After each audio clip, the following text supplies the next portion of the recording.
En este video vamos a hablar un poco del círculo unitario, del cual se desprenden las definiciones de nuestras funciones trigonométricas. Primero que nada, se utiliza un círculo unitario, dado que conforme nosotros vamos recorriendo nuestro círculo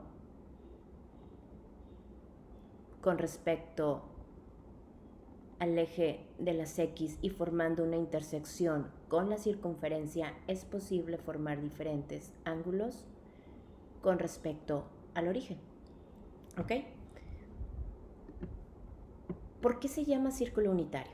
Bueno, en este caso se llama círculo unitario porque tiene un radio igual a 1. De hecho, si podemos observar, aquí tenemos que la coordenada aquí es 1,0, en donde 1 representa la longitud del eje de las X, que en este momento es mi radio.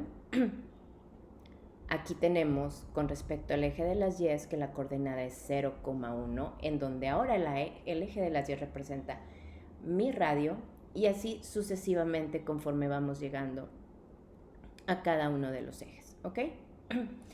Ahora, ¿por qué utilizamos nuevamente el círculo unitario para definir las funciones trigonométricas? Como ya les mencioné, conforme nosotros vamos abriendo nuestro radio, es posible formar diferentes ángulos. Recuerden que los ángulos positivos van en contrahorario.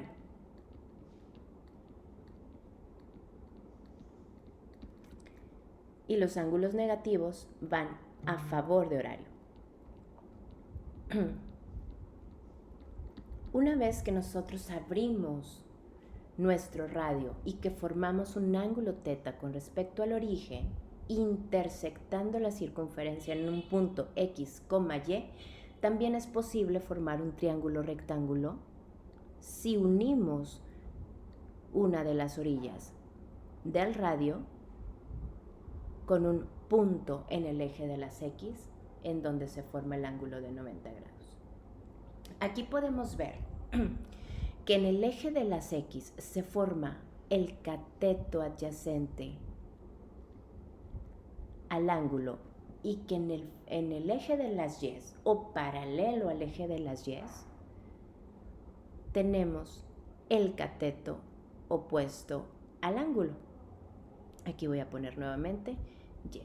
Es por eso que nuestra coordenada de intersección de la hipotenusa, en este caso, si se dan cuenta, este radio ahora lo podemos analizar como la hipotenusa de nuestro triángulo rectángulo. En este caso, la coordenada de intersección de la circunferencia con nuestro radio o hipotenusa es X, Y, en donde X representa el cateto adyacente y Y representa el cateto opuesto. Ahora, empecemos a definir nuestras funciones trigonométricas en términos del círculo unitario, y para ello me gustaría volver un poquito a conceptos anteriores como el SOHCAHTOA.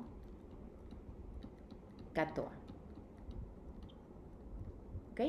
En donde SOHCAHTOA representa el seno, el coseno y la tangente de un ángulo. Empecemos definiendo aquí el seno de θ o el seno de cualquier ángulo, en donde sabemos que el seno de θ está representado por la relación entre el cateto opuesto y la hipotenusa. Pero en términos de nuestro círculo unitario, el cateto opuesto no es otra cosa más que y la hipotenusa es el radio. Pero sabemos que la hipotenusa o el radio en este caso tienen medida igual a 1. Por lo tanto, podemos decir que el seno de θ es igual a Y, o también podemos decir que representa el cateto opuesto del triángulo rectángulo que se forme dentro del círculo unitario.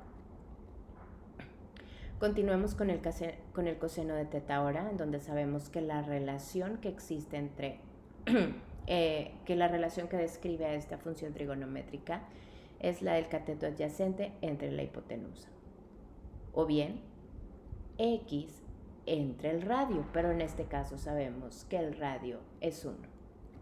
Por lo tanto, podemos decir que el coseno de θ es igual a X, o bien que representa el cateto adyacente del triángulo rectángulo que se forme dentro de nuestro círculo unitario. Partiendo de estas dos funciones que son las principales, podemos estructurar las siguientes. Por ejemplo, hagámoslo con la tangente del ángulo, en donde sabemos que la relación que describe la tangente es el cateto opuesto sobre el cateto adyacente. Es decir, y entre x, que no es otra cosa más que el seno de teta entre el coseno de teta. Y aquí es en donde nace una de las identidades más importantes que pertenece a las identidades cocientes. Identidad cociente. Esta es una identidad cociente.